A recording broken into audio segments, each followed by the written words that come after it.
telling her that she was going into labor and asking for our prayers. Little did I know how much Melanie would soon need the prayers, and how the digital juggernaut of prayers would soon be unleashed to save the life of Melanie and her newborn daughter, Gabriella Cecilia. They named it after me. Nice.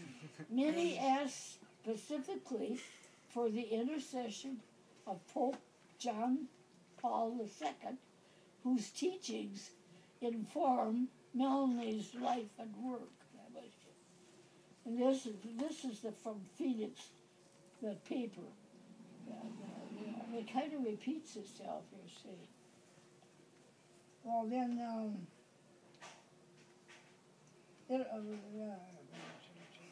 she's going to laugh. After Tina and I returned from morning mass, Melanie's friend Megan called Tina in tears, telling us that Melanie's heart stopped during the delivery, and she desperately needed our prayers. During the frantic drive to the hospital, my wife was distraught. She loved Melanie like a younger sister. In Melanie's eyes, her greatest accomplishment are being loyal, to be a loyal wife to her husband Doug, and a dutiful mother to her son Brady. She's got a little boy that's 3. All right. To the public, Melanie is a national known pro-life speaker, the founder of the Foundation for Life and Love, an educational organization that seeks to preserve and promote the dignity and sanctity of human life at all stages. Melanie is a former education director for Arizona Right to Live. Melanie is much in demand as a vibrant speaker to youth and adult groups on pro-life. She even came to St. Thomas here. Oh. All right. Melanie and her husband Dougie teach marriage preparation classes for the Diocese of Phoenix, using Pope John Paul's theological writings. Melanie's Catholic spirituality is steeped in the culture of life and thoroughly imbued in the teaching of John. My wife first became acquainted with Melanie, and Melanie graciously agreed to serve without pay as a virtuous coordinator in the modesty and chastity apostolate my wife runs. Melanie's a mentor of countless young Catholic girls, a fabulous role model of motherhood, chastity, and modesty, and treasured by the pro-life. Oh, that's it. Let's see if I got these right. In the dreadfully long ride to the hospital, we felt helpless and wondered what could we possibly do for Melanie. Well, let's pray a decade of the Rosary. We also prayed to Pope John that he would intercede for a miraculous healing of Melanie, a prayer that we and countless others would invoke many times over the next 24 hours.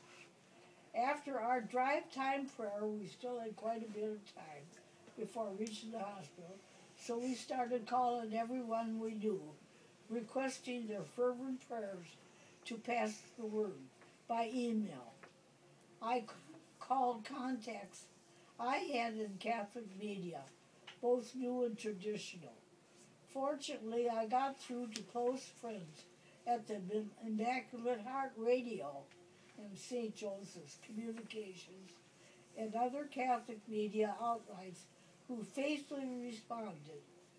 A contributing writer for the Catholic Online and a member of the Catholic Online Writers Circle. The other members joined in the cascade of prayer being offered for Melanie. Of course, Melanie's friends and family had already started prayer requests of their own impassioned pleas for prayers made to the convents and monasteries and religious orders. They were all praying for her. Imagine, all of them at once. Very quickly, news of Melanie's critical condition spread like digital wildfire, with prayer for Melanie requests now going viral online.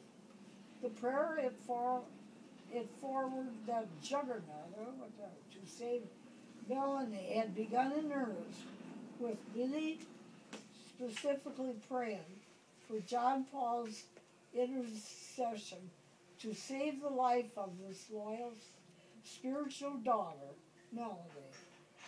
When we got to the hospital, the news was worse than we thought.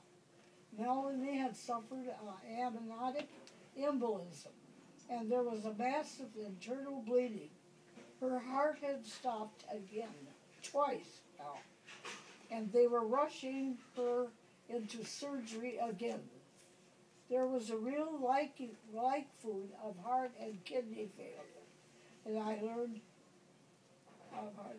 learned later that the medical condition Melanie was experiencing was usually fatal.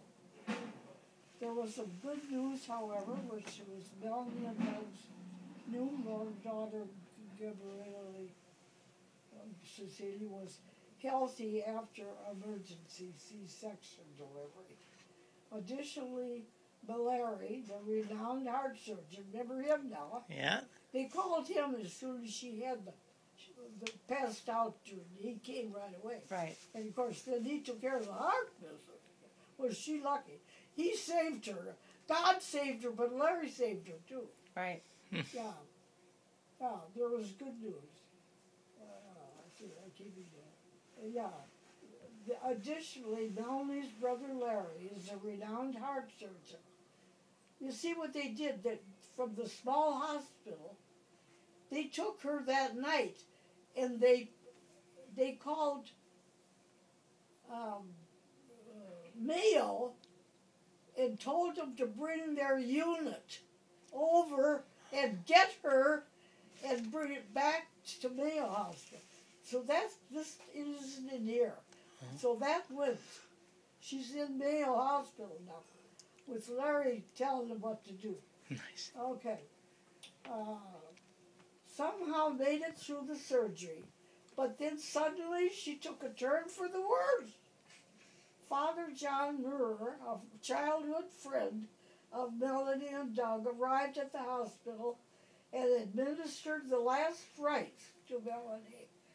Melanie's husband Doug was told that Melanie was sleeping away and it was time to say his final goodbye to Melanie, the love of his life. Shortly afterward, Melanie's parents and sisters all proceeded to Melanie's bedside to bid her goodbye. Just imagine. And now, the Legion of Prayers were storming heaven for Melanie's bedside from the local community and throughout the country. See, everybody around the country, they got those things, they all pray. They're all praying. So there was a lot of prayers. Well, it says, for now, legions of prayers were storming heaven with Melanie's bedside from the local community and throughout the country as well. Prayer vigils were organized at a number of Phoenix parishes and all the way across the country, at a theology of a body conference in Philadelphia. They took a break to pray for Melanie's healing. Well, I don't know. But isn't that something? Amazing. I think with most of it here.